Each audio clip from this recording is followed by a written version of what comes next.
sesi pertama sedang berlangsung dan saya sempat buat 4 lap je. Semua rider bersama disebabkan hujan, dan tadi saya hanya buat 1 minit 50.0 sebab saya dapat 4 lap je dan saya dapat try lebih lagi, dan saya akan cuba di FP2.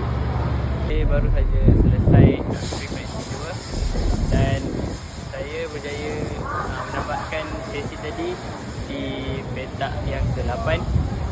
Dan pada frekuensi 2 tadi saya sangkut dengan grup, and then saya time tu saya tak nampak leadboard dan saya jadi kacau sikit kat situ, dan lagi balance lagi 3 minit ke 5 minit baru saya nampak leadboard.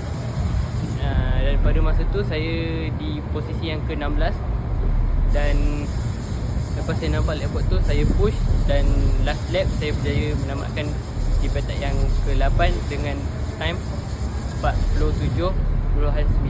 Hari ni saya berpuas hati sebab di FP1 resultnya agak teruk, dan di FP2 saya berjaya baiki semula kesilapan tu. Dan ya, esok expectation saya insyaAllah di top 5 jika tiada sebarang masalah dan tidak sangkut dengan rider lain. So saya akan buat yang terbaik untuk esok.